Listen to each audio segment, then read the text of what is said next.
It's an American. It's a culture. It's a critic. It's American culture critic's own Paul Anthony Yosas. That's me. Said it right that time. We're not going to even count the non-canon. All I can say is about time. Yeah, let's not mention how many times I had to do it. So, thanks for being on the show, man. This is 2 Saturdays in a row. I want to apologize right now publicly. I got here a little late for him. I'm over 40 minutes late. So what had happened was the I-95, the express lanes were under construction. So I don't know what happened, but it looked like a Monday morning instead of a Saturday afternoon. Gotcha. Which, that doesn't make any sense to me, but I don't know. Apparently it's also happening in an interstate in Minnesota because I'm talking to a friend in Minnesota. Anyway.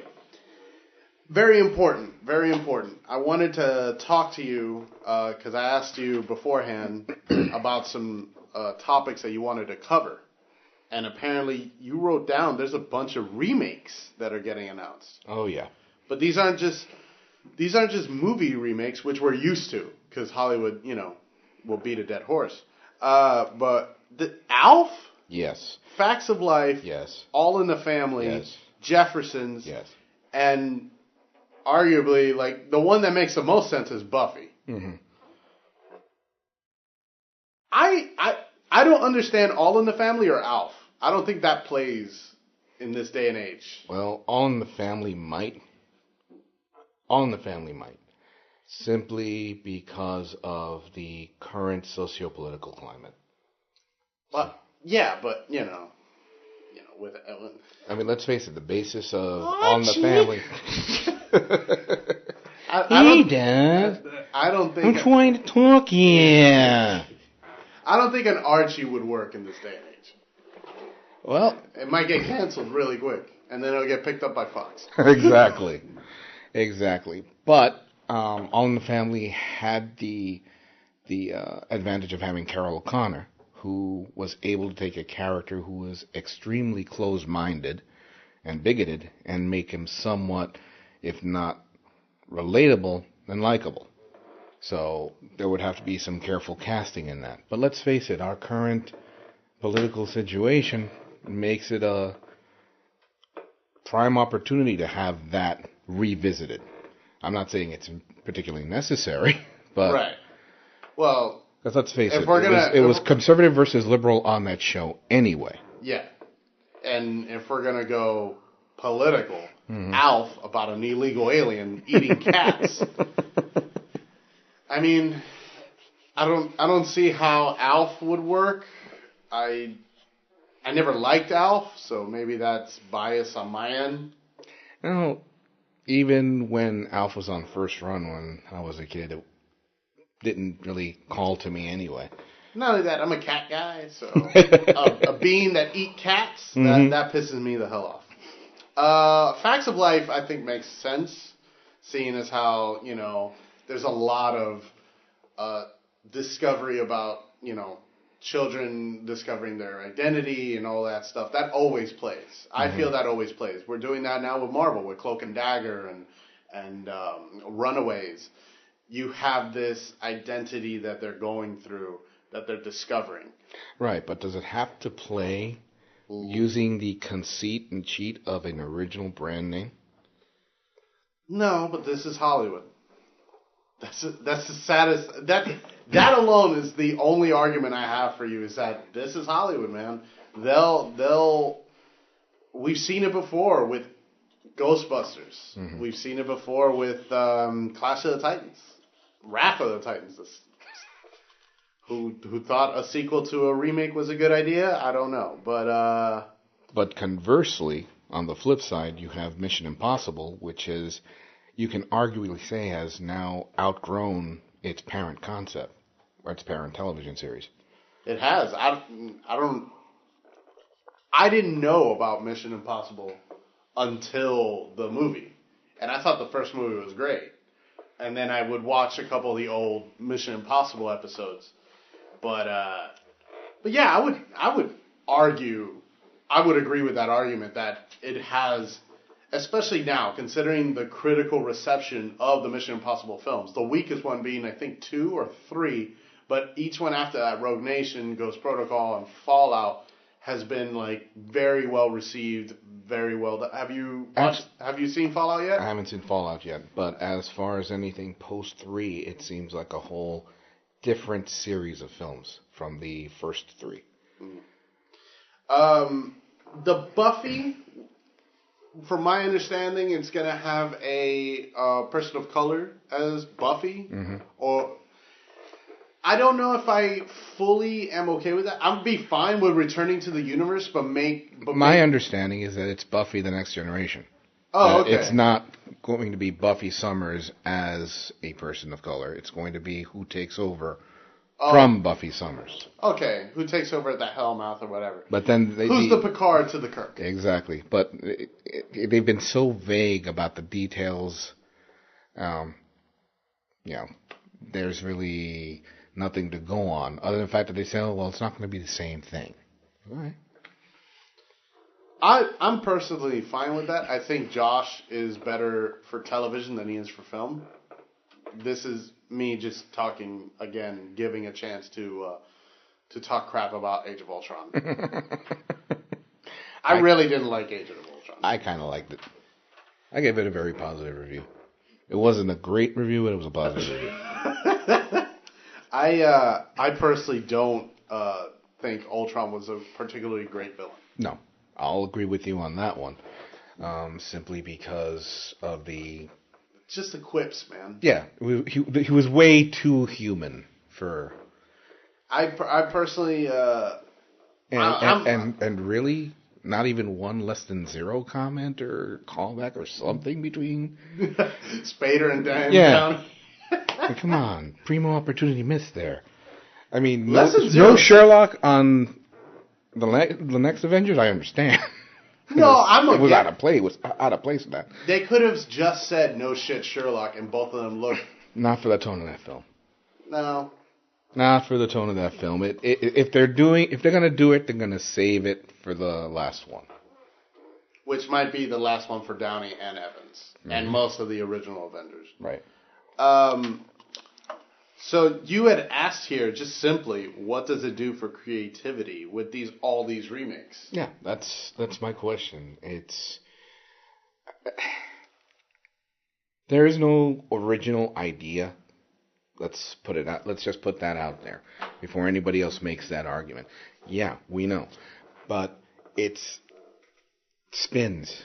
How do we take an idea that's already happened and make it into something that is all its own? You know, I'm reminded, as a matter of fact, I was talking to George as I was waiting for you, and I'm really going to date myself here, but I was talking to him about a show that was in the late 70s called What's Happening, and it was about is that with Dynamite? No. You're thinking Good Times. Oh, okay. Yes, the generation gap is showing right here. No, What's Happening had Rerun.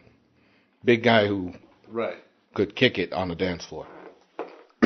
Oh, was this before the advent of breakdancing? Yes. Okay. Actually, it was like the gestalt beginnings of it and seeping into the culture. What led into breaking. Exactly. Breaking to Electric Boogaloo. Which is... I think that's one of the best film jokes, is whenever you have a sequel, you always just go... Electric Boogaloo, right at the end. But there was this one episode where the 3 protagonists decide they want to break into television. So they send the network a script about 3 friends who find this sack of money that doesn't belong to them. And then spend the rest of the episode trying to decide what to do with it. Hijinks ensue, and then at the end it's the moral, which was prevalent at the time of television too. Return the money. They see this show that they sent the script to on television. It's right there. Oops, sorry. It's right there. And they get pissed. So they decide to confront the producer of the show and say either, you recompense us or we're going to sue. In response, and I remember this clearly, and if anybody who remembers this episode, if I'm wrong, let me know. But I remember him getting up from his desk, going to a cabinet, and pulling out a bunch of thick scripts. Hands the kids. And they're scripts from different shows. Same exact plot. Wow. It's all recycled, and it has been since Leave It to Beaver, even before. This happens, this resolution. So it's a bit formulaic. Exactly. But before then, you didn't necessarily have to redo an entire show basing it on a previous show or previous iteration. You follow what I'm saying? These were all different shows, different premises, but they could still shoehorn that storyline in there. The same beats, so to speak. But now we're going into the shorthand of, we have this brand here, name recognition, nostalgia.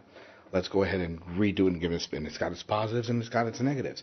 My concern is that, we're getting too much of that. Well, I can kind of see where you're coming from, particularly right now. One of my biggest problems is a show like Riverdale.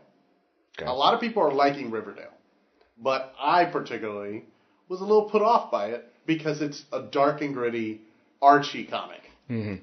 Archie and Jughead, Betty and Veronica, and everybody who's watched it tells me it's good. Whereas I see from the trailers and a bit of the synopsis that it's basically your early 2000s teenage horror films. Mm-hmm. But there's not really a murder mystery. It's just, in the aesthetic of like... I've heard there's a little bit of Twin Peaks thrown in there too. Well, you're a Twin Peaks fan. I've never watched Twin Peaks. You're missing out. Especially after the return from last year, you're missing out. Now, it will mindfuck you. Excuse my French. Especially the final season, you're going to go, what did I just see? Well, that's David Lynch's, little, I don't want to say, it's like his trademark. He'll mindfuck you. Mm-hmm. That's like his thing. But honestly, TV remakes, we're getting now a Magnum PI. Yes. But no mustache. Yep.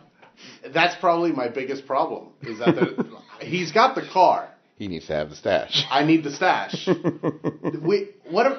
I think it's still on the air, but somebody greenlit a Hawaii 5-0. And that's going on for 8 seasons now. What I love about greenlighting of both Hawaii 5-0 and Swazi, they greenlit it just so they could use the music again. Because let's face it, those are the two most badass themes ever put on television. Back then and even today. I don't watch SWAT, but I did catch the title theme on YouTube the other day. Wow. Doesn't necessarily improve on the original, but it's a damn good side piece to it. How do you feel about we're gonna go into a little bit of a comic book area here. Okay. How do you feel about the Titans trailer? The fuck Batman and all that. I think I mentioned something along those lines last time. Way to be edgy there. This is not your Burt Ward Robin. Now, I read up. There's a fan theory going on because fans are desperate to make sense of anything. Mm-hmm. And that is Robin saying that and killing those goons and using guns is his nightmare vision from Raven. Notice I put quotation marks with nightmare vision. Because apparently they're ripping off a little bit of Age of Ultron here where Raven's going to connect everybody through, hey, it's a nightmare thing. That's why everything's so dark. Well, if I kind of recall correctly, the 16-page preview that appeared in DC Comics Presents number 26, which introduced the Titans, had the same scenario, where Raven was planting images in Robin's head as he's going through a mission of his own, which, is the best time to be implanting an imaginary scenario in somebody's mind. Of course. But that's how we get an introduction to the new Titans that are going to be coming out in the forthcoming comic at that time. So I mean, it's a possibility, but it's one of those, like, I reserve judgment till you see it. Now, when I want to bring that up, why I brought that up, is that Titans is on a streaming service. TV is no longer the same old TV anymore. Oh, hell no, it hasn't been for a while. Actually, I'm going to tell you something. Here at the school, we went to CBS 4. We went to the newsroom and everything. Mm-hmm. There's no cameraman. It's robots. They're on little wheels, little dollies that are electronically controlled by a man in a booth. Wow. That controls the same lighting. So they killed 5 jobs for one guy. Yeah. Automation. Gotta love it. Exactly. Pretty soon we're going to have an automated Paul and an automated Adrian having this conversation. Welcome to AmericanCultureCritic.com. Fuck Batman. But I wanted to say is, with TV changing the way it is, and we're talking here about creativity with reboots, do you see more reboots or less reboots? That's a difficult one to think. I don't know. In this one, your guess is as good as mine, because you can have arguments for the possibility of more reboots and the argument for less. Because wasn't there a story recently where AI came up with some sort of plot line or some sort of story from beginning to end? Yeah, there's actually there's something that some scientists are doing now where they're forcing an AI to like watch every episode of a show, like Guy Fieri show, the diners, dives, and whatever, and to come up with intellectual choice, I see. Right. And they come up with a plot, and the plot is like just every stereotype of a Guy Fieri episode, and they put it there. And it becomes like a 20-page plot line of just the same thing we've seen over and over again. So I guess they're doing that for the future. And I mean, when you're going into something like that, and then you have things like Carrie Fisher being animated in Rogue One, Grand Moff Tarkin, I forgot the actor's name now, but he was dead, but they recreated him in Rogue One, and you kind of see that becoming a thing now, where it's like that movie Simone with Al Pacino, where he created an actress. Right. And everyone was like, I love Simone, and we need to see Simone. And it was like a Wizard of Oz tale, but he created through a computer an actor. Pretty soon, we're no longer going to need like certain people in the industry. Oh, I've been saying that for 20 years. No, you've been saying that about actors. Mm-hmm. Exactly. And every time you mention my man, Nicolas Cage. I love Nicolas Cage. Leave him alone. Trust me, most of Hollywood is doing that too. No, actually... no, I'll take that back. He's got, what movie is it that's coming out? Mandy. Mandy, that's right. Which looks great, in my opinion. Also, I don't know if you saw Mom and Dad. That was a really good horror. But, unfortunately, really good horror doesn't really mean anything anymore. Because as soon as you say really good, horror. Oh, by the way, you were talking about Peter Cushing with the whole... Thank you.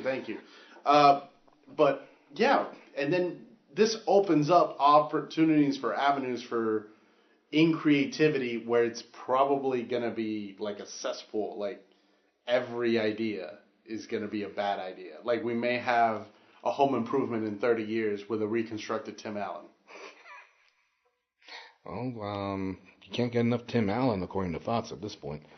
So, who knows? He truly is the last man standing. Let me say something so controversial yet so brave. I want to use all my sound effects. So Go excuse for it. me. It's your show. It is. Oh wow, we went over on time a lot. Commercial break. Yeah, we're gonna cut to a.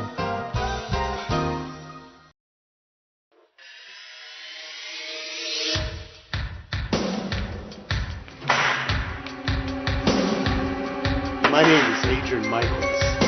Today we're going to uncover the mystery of what is Paul's favorite James Bond and his favorite James Bond film. Paul was a young child when James Bond first came out. You weren't even born yet. My name is James Bond. Alright, so tell me right now your favorite James Bond. Okay.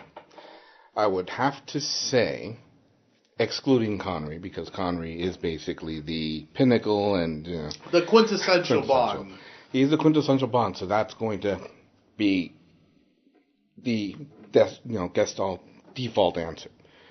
But as far as the Bonds that have come since, for me it's Pierce Brosnan. Always has been, always will be. I love Pierce Brosnan. That is also my favorite, but that was my Bond growing up. I remember watching GoldenEye in theaters and falling in love with it. Because it was a long period between, I think it was The Living Daylights and GoldenEye. It was like 5 years without a Bond movie. It was, License to Kill and GoldenEye. Oh, my bad. It was a 6-year period. My bad. Which I also actually like Timothy Dalton. But Timothy just had 2 movies. Timothy had 2 movies because, I say this in the best way, but Timothy Dalton was the Daniel Craig of his era. The only problem is his era wasn't ready for the Daniel Craig. No, it was not. I mean, let's face it, you go from the more fantastical Roger Moore and then go straight 180 into not as gritty as Casino Royale was when Craig debuted, but still a change in tone and a change in performer. Yeah. And not only that, he brought a lot to that role, I felt. Mm-hmm. Which was a major complaint, believe it or not. Well, yeah. Because here's a Shakespearean-trained actor taking over the mantle, and roguishly handsome, and treating the material seriously. And yet the commentary at the time was, Bond's not Shakespearean. Bond is not supposed to be this serious. It's like, well, the profits have been falling off, and people are making jokes about Q's next gadget for Bond being an atomic-powered wheelchair. I mean, Q was still fantastical in License to Kill and Living Daylights. One of them, he had a submersible car. Wasn't that? That was The Spy Who Loved Me. My bad. But didn't he have like a fantastical thing? Bond from the late 60s on had fantastical gadgets. My favorite was the submersible crocodile that was used in Octopussy. Octopussy. You can't remake that one today with that title. Note that it's one of the few Bond songs that does not have the title of the film in the song. Wow. All right. Now, for that very reason. Now we're going to go to the inverse. Who's your least favorite Bond? That's easy. Lazenby. I thought Lazenby brought a little bit of earnesty to the role. I thought he was like a dragnet. I forgot the main actor's name. Jack Webb. Yeah, like a Jack Webb to the role. No? No. How do you feel about Daniel Craig being yes or no on Bond? Initially, when it was first announced, it was a big no, which is kind of traitorous to me, given that we're both the same age. So, first Gen X Bond, and I'm like, hell no. But over time, I've warmed up to him in the role. All right. And how do you feel about him saying, I won't be coming back, and then it turns out he is coming back for like $50 million? Please, he's probably the only actor who's ever done. Never again. Excuse me, had to clear my throat. Got a little. You need a lozenge right now. Yes, I need a lozenge for my throat. Yes. Dude, they're willing to pay him for one film what most A-listers get for 3? Yeah, sign him up. Why not? I mean, and he's not wrong in his love-hate relationship with it. I mean, the man has suffered a lot of injuries. In the last one, Spectre, he blew out his knee. Ooh. ACL, I yeah. think, right? Had to have reconstructive surgery. I can't speak. And everything.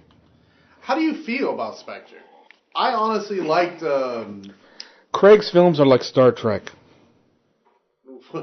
What? The even ones suck, the odd ones, Ross. Or is it the inverse? No, it's the inverse. The even ones are good, the odd ones suck. So you like Quantum of Solace? No, Quantum of Solace was number 2 on his hit parade. Okay, you didn't like Do you remember Quantum of Solace? No. Do you remember what it was about? No. All I remember is the Glass Hotel. I don't remember one and thing. Strawberry Fields Forever. I barely remember Quantum of Solace. I remember Casino Royale. I remember Now, Casino Royale was an awesome film, I'll have to say. Even though at that time I was like, Daniel Craig. I mean, ironically, it was the film that Brosnan wanted to make and pushed to have made when he got the axe. Blame Austin Powers. Which we might get a new Austin Powers. Yeah, I'll believe it when I see it. I mean, yeah. Michael Myers can crow all he wants, but until he actually puts something out, won't. I don't even know if I want another Austin Powers. Exactly, especially after Vern Troyer's passing. Who wants it? Because let's face it, Troyer stole every scene he was in. But it's like, I'm tired of parody films. I'm tired of an actual feature-length film, 90-minute long feature-length film, getting the budget of a B movie, and then it's just, get this reference, get this reference, get this reference. And I mean, the scary movies, for its time, were great. But then Austin Powers came, which was the scary movie of the spy genre. It's getting a little old, man. Teen Titans Go is a parody of... But from what I understand, a well-done one. I still haven't seen it yet, and I do want to see that one. Yeah, and it's kind of a bomb. It made like $10 million in its first weekend, which for an animated film in summer, that's kind of like, ugh. Whereas Incredibles 2 hit $1 billion already. Well, it's the adage that plagued a lot of actors who wanted to cross over into film. Why pay for something you get for free on television? That's a good note. Okay. Now, there have been exceptions. There's one that's on the tip of my tongue that I don't remember at the moment, but there have been exceptions. Transformers the movie is an exception, because Transformers was still in syndication when that thing came out. Yeah. Okay. But by the same token, there's such a love-hate relationship with Teen Titans Go and fandom anyway. Yeah. The low box office isn't surprising. But going back to what you were saying earlier as far as Casino Royale, it's a phenomenal film. Quantum of Solace, they basically wanted to ride the high on that. That's my supposition, that we just hit big, let's get another one out like this. When the iron's hot, strike it. And then comes Skyfall, which finally I could accept him as Bond. Because that was the most, of all 4 films, he was the most relaxed. Yeah, in the role. In the role as that one. Not only that, and it brought back the humor and interplay and stuff that was missing in the previous 2 films. Let me throw this at you. Was it not only because it was his 3rd film, but also he had great rapport with Javier Bardem in that? Less Javier Bardem and more, was it Naomi Watts who played Moneypenny, or... No, it wasn't Naomi No, it wasn't Naomi Watts. I gotta look it up. Yeah, look it up, because I'm blanking right now. No, keep going. I have a computer right in front of me. No, not Naomi Watts. Duh. Naomi Watts is the blonde. Yes. Right? That was embarrassing. I should know better. Okay. It's fine. Continue. So you prefer the Moneypenny of new, right? I like the interplay she had with Bond in that film. And they updated her just enough. Naomi Harris. You were close. I was close. You were close. Yeah, I really enjoyed their interplay. I like the fact that they updated her where she's not pining over Bond at every freaking second. But it was believable, and wow, Bond smiles. Who'd have thunk? Yeah. Well, at least this dark and gritty Bond. Mm-hmm. I want to throw at you right now. How do you feel about Blofeld being Christoph Waltz? Ugh. You hated it. Ugh. I liked him as Blofeld, though. I'm sorry, but none of the writing was bad, but I liked him as Blofeld. I thought that was good casting, just poor script. You feel it was bad all around? I feel it was bad all around. Why create a backstory that connect? Oh, they're really brothers. I Why? hated that. But that's script. That's script. I feel it's... But then, okay, I'm going to admit a bit of bias here. Okay. And this is going to be a very unpopular statement, but I am a big Blofeld fan in terms of Telly Savalas.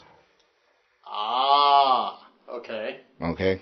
Everybody, or rather the majority, believe that Donald Pleasance with the cat and the monocle and the sibilant voice is the quintessential Blofeld. I actually, when I think Blofeld, I think Donald Pleasance. Well, yeah, it's the shorthand for Blofeld. I mean, they even used that to full effect in For Your Eyes Only when Aeon Productions basically told Kevin McClory, who owned the right to Sunbelt, to go F yourself.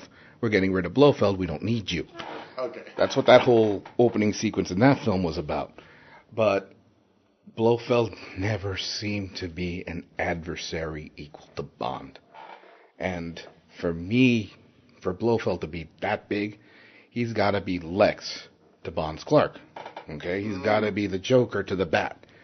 And Telly Savalas is the only Blofeld to not only be a match, but be credible enough to be able to kill Bond. And he was the only one that really put the hurt on him. All right. Okay? So is that your favorite Bond villain? That's my favorite Bond villain. Specifically. Telly Blofeld. Okay. Mm-hmm. What's your favorite Bond film? That would have to go to Goldfinger. Goldfinger? That would have to go to Goldfinger. You expect me to talk, Goldfinger? No, Mr. Bond, I expect you to die. All right. What's your least favorite Bond? Oh, God. Least favorite Bond film, excuse me. We already went over... Okay, we're going a few, but definitely Quantum of Solace is really right up there. I honestly thought you were going to say Moonraker. Oh, I like Moonraker. Okay. I love that space cheese, but also I love the Venice scenes. Yeah, the Venice scenes are dope. Okay. So Quantum of Solace is your least favorite. What is your least favorite villain? My least favorite Bond villain? Diamonds Are Forever. I don't know what the hell Charles Gray was trying to do, cross-dressing Blofeld. Yeah, that's the 70s, all right. Disclaimer, not to say there's anything wrong with cross-dressing, just that they didn't know what to do with the villain. That's a good Seinfeld. Not that there's anything wrong with that. No, gosh, no, Charles Gray is definitely up there in terms of villains. I would have to say the villain from Quantum of Solace, because I can't even remember his freaking name. Not the actor, not the villain. I can't remember. I don't even know if Bond fought someone in that. Yeah, he did. I just don't remember it. I don't think there's even a... And that's not to say... And it's also the shortest Bond film on record. Really? Mm-hmm. All right. Running time, shortest. Now, how would you feel about a black Bond?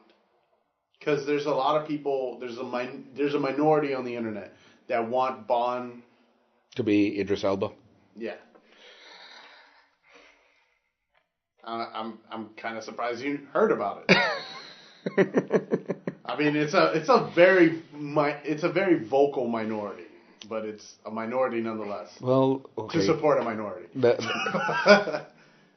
Well, being of a mixed race myself, I kind of got a little bit of a horse in this race. But how far do you take a recognizable character and change so much to the point that it's no longer recognizable?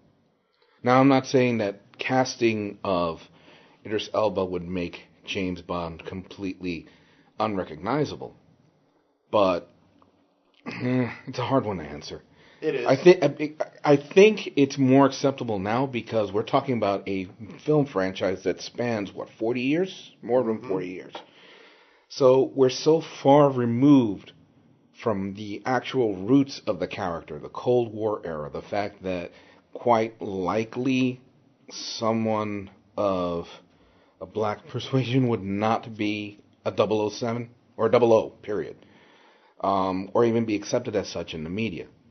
So if they cast that way, then the person's going to have a lot of big shoes to fill.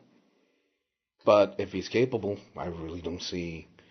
I mean, heck, we have certain comics that have black Superman in it. Yeah, Val-Zod in Earth 2, and then we also had in Final Crisis... President Obama. Final Crisis, we had a black President Superman. I forgot his name, but yeah, I actually like Val-Zod a lot. And Earth 2 was a really great book for New 52.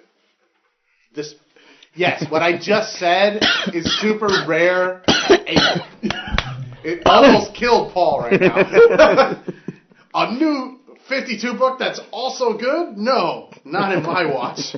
I mean, I liked it, but I think that's pretty much because of Peter J. Tomasi. Mm-hmm. He's a really good writer. Yes, he is. DC actually has a lot of good writers right now. Anyway, this is kind of getting off topic. This is a really, really immature question. What's your favorite Bond girl? Oh, jeez. There's just so many to choose from. There are just so many to choose. I mean, Ursula Andress, definitely.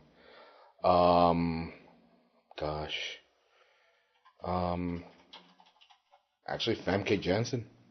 That's another good one right there. Oh, she was great. Yeah. I'd have an easier time telling me Xenia on the top.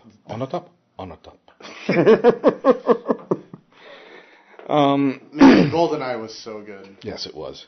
That's the sad thing about Brosnan's tenure. He hit his apex on the first. Right. And then everything just rolled downhill from there. He was a good Bond in diminishing return films. And this is someone who likes Die Another Day as a guilty pleasure.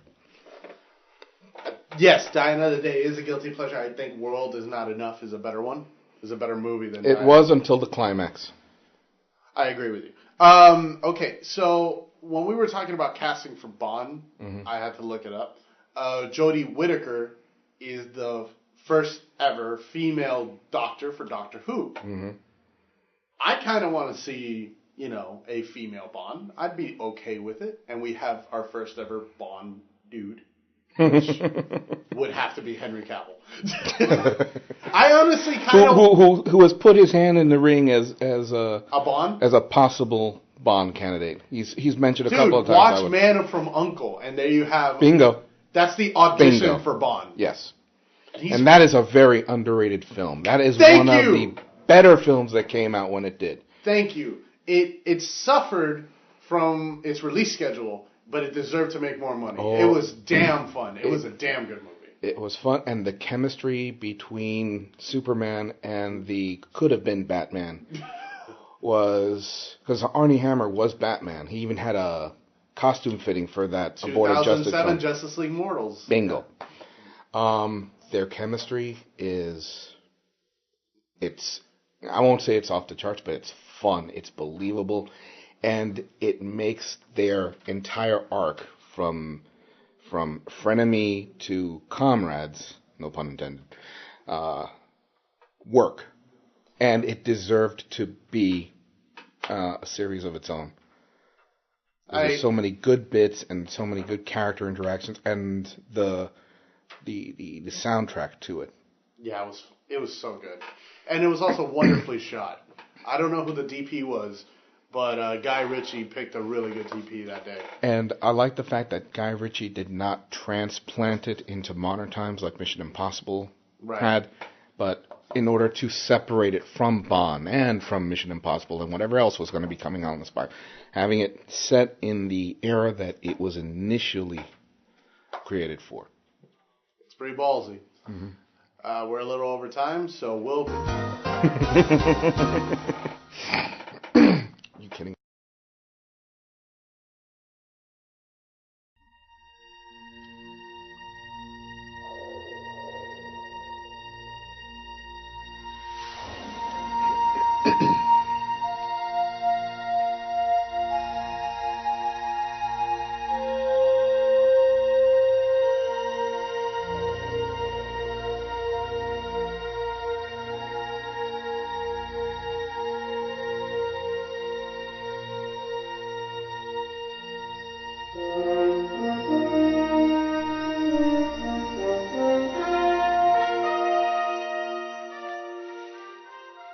Hey, Paul? Jerry Goldsmith. You What? were so missed. What did the captain leave in the bathroom? The captain's log. Well, captain's log. So you might not know this, but Paul and I are pretty big Trekkies. I prefer the term Trekker. Thank you very much. Do you? Yes. I like Trekkie. What? There's so much division in the Trek fandom. Yeah, but Trekker sounds more badass. All right. Yeah, because there's no warsy. There's Besides- not even a warzer. Like, for Star Wars fans, there's just Star Wars fans. Mm-hmm. And they're terrible. They're the ones that are really bad at treating their actors. And, man, I just... Oh, yeah. That I will not disagree with you. Jar Jar Binks, the actor, just came out and said he was going to commit suicide. Yeah. And you see what happened to, like, the 9-year-old Anakin Jake Lloyd, oh, yeah. That unfortunately, he's going to be messed up for the rest of his life. Yeah, and it's not his fault. And he had a promising career because he did other stuff before that, and he was on the rise. And then and it's not fair. Speaking as a sometime actor myself, it's one thing to hate where a character is going or a character arc. It's another thing to blame the actor. To beleaguer an individual whose job solely is to bring that character to life, who more often than not, has little to no input as to what direction that character is supposed to go or how it's portrayed. Now, I obviously agree with you. One of the things I wanted to talk about really quickly, how long have you been a fan of the Trek? I've been a fan of the Trek, I would have to say officially, since 1986, 1987. Good Lord. Yeah. Was that a Search for Spock? I'd watch... No. I'm getting it wrong. I would watch the show occasionally on television. And I would watch the films, the first two, on cable. It wasn't until Search for Spock that I actually finally saw Star Trek on the big screen for the first time. But it wasn't, believe it or not, until I started reading the novels that were coming out regularly, starting with Star Trek The First Adventure, that I started really immersing myself into Trek. So I was a late bloomer, second generation Star Trek fan. But once I did, I was all in. No one's a later bloomer than I, my good friend. I'll tell you the day I got into Trek. Now, I'm sorry if I'm taking away from my guest here, folks. Go for it. But this is kind of something Paul needs to know about me. If we're to continue our friendship, he needs to know. For the first, I want to say 18 years of my life, I was all about Star Wars. My dad showed it to me. I was a child of the OT trilogy. I had it on VHS, and then I had to buy it again on DVD because the VHS got wrecked because of my continuously rewinding and watching. I fiend on that. I did not join the expanded universe or whatever, but I loved Star Wars. However, everybody and their mother made fun of Trek. You know, I had a very warped perception. I had the Shatner speaking like you understand Spock. You know, my God. You know, with that whole stunted speech, I had that that was my perception of Trek. Like I thought it wasn't anything interesting. I was like, Star Wars, swords and fighting and all that. But as you get older and you change and you grow and you mature, Trek really is the thinking man's, excuse the nomenclature, the thinking person. No. You're in my opinion, you're not far wrong. Star Wars is much more visceral. Yeah. It's much more in your emotional. It's much, and I'm not saying this in derogatory terms. I'm just saying that Star Trek is more of a philosophical morality play set in the future, as opposed to Star Wars, which is more theological to an extent, but also adventurous to an extent. There's no rigidity of Starfleet. Right. For example, there's no naval command or anything like that. It's fly by the seat of your pants. It's people acknowledging their emotions and denying their emotions and the war in between that, which it's epitomized in Spock, but becomes a major plot issue for the entire Skywalker clan throughout the series of films. Not only that, with wars, as a child, you know, you don't have really much of a good attention span, and you're not thinking about the morality of stuff. You're thinking, ooh, that's his dad? He's got to fight his dad? Oh, no, what the hell does that do to him, you know? Meanwhile, I watch, you know, I went to Next Gen just because I don't think original series holds up. I was watching some original series, and I was like, this is really bad. But I loved every original series film. I cannot watch motion picture. I can't watch that one. It's bad. Some people call it the motionless picture. I love it personally because I love the visuals. I love the score. And I love it. They tried to give it that sense of 2001, A Space Odyssey milieu to it. And also to differentiate it from Star Wars and having it a bit more cerebral, which didn't quite exactly play 100%, but it still made major box office because who didn't want to see that cast reunited at that point? Right. But I got into Trek when I hit 17, 18. I was hanging out with a group of friends, and they were just telling me the differences. And they loved both. But they saw me, and they were like, no, you got to understand. You're thinking just on the label, but you got to read between the lines. You got to go into it. And they showed me some Picard episodes. They showed me some Kirk episodes, Earthseed. They showed me Wrath of Khan. Space Seed, you mean? Space Seed, excuse me. And I was like blown away simply by how good Wrath of Khan is. For me, Wrath of Khan is the pinnacle of the original series film. And a lot of people will agree with you, including myself. I also like Undiscovered Country. That's one of my favorites too. All right. I just wanted to be clear because Wrath of Khan and Search for Spock, I feel, is a double feature. That needs to be together. You have to watch both. But well, you actually also have to watch The Voyage Home because it caps off that entire trilogy. It does. But I don't know. For me, it's Wrath of Khan is Empire, whereas Search for Spock is Return of the Jedi. Like, it feels together. But, yeah. I will say right now, like, the first thing I saw to completion was Wrath of Khan. Like, they showed me snippets of the episodes. So when I saw Wrath of Khan, I went in open mind.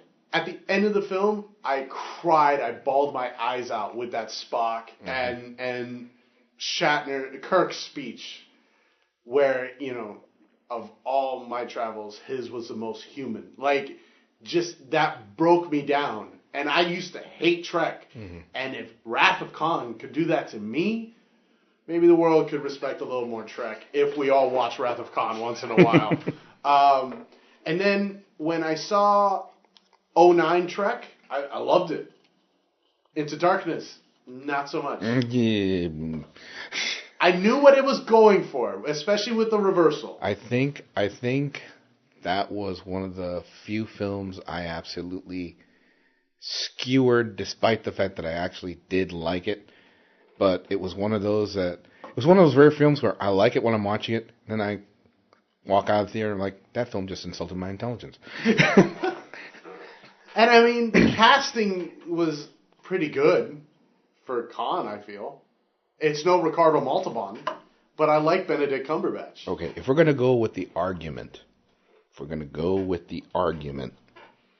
that the timeline was reset when Nero showed up, in 09. which I don't believe, me personally, I believe it actually reset at first contact, but that's just me. Okay, so if it's when Nero shows up, hundreds of years after Khan has disappeared, then how do you explain him going from an Indian to a British guy? Even though Ricardo Montalban wasn't Indian, he was playing Indian or around that. Right. So he was playing a certain Asian, Euro-Asian type of thing. Yeah, that's one where the casting really wasn't consistent with what they had established in terms of the story, in terms of the timeline and when it fractured and how it fractured. Not only that, one of my biggest criticisms is that whereas Wrath of Khan, throughout the film, I didn't see Space Seed until after I saw the film, just to get, something. Right. But you had Khan's undivided hatred of Kirk. Mm-hmm. You had that there. You had that throughout the first and the second act to give you that big third act Moby Dick fight. in space. Exactly. I will leave you as you have left me, buried alive. Great, just great, like Shakespearean type of play. And it is visceral. It is the most Star Wars, Star Trek I've ever seen. But in Into Darkness, you don't get that. And then I cried when I saw Beyond because of how beautiful it was. It was such a good movie. Mm-hmm. Such a good movie. That is the best of the three. And I agree. feel that is purely because J.J. Abrams wasn't in it. I was so happy. I feel so bad that Beyond didn't make that much money. It's another underrated Man from U.N.C.L.E. type of thing. Where it came out at the wrong time. Yeah. And Paramount screwed the pooch a lot. Yeah. Yeah, but it really was... They didn't do anything for the 50th anniversary of Trek. No. It really was a really good film that did not get the push that it needed. Yeah. And the fact, I hate the Oscars. That's why I created the WAG Awards. I hate the fact that Suicide Squad won Best Costume over Beyond.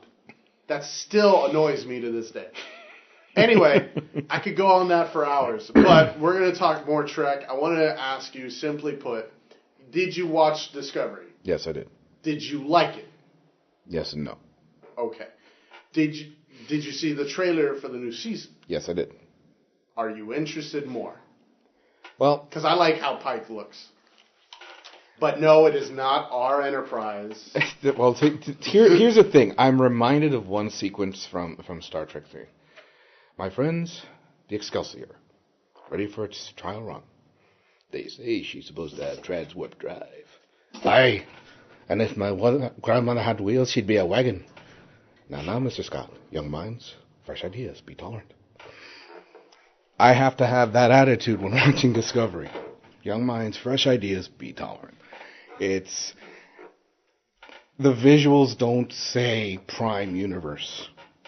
And you've gone out of this way to make the Abrams Trek the torchbearer for Trek now. Then. Yes, set it then. Because you're not doing anybody any favors by saying, well, this is the original universe. It's not. The visuals don't match. The tech doesn't match. No. Okay? So don't insult our intelligence not even that way. The spore drive that Discovery had, I'd never heard of it. And it's never been seen again. No.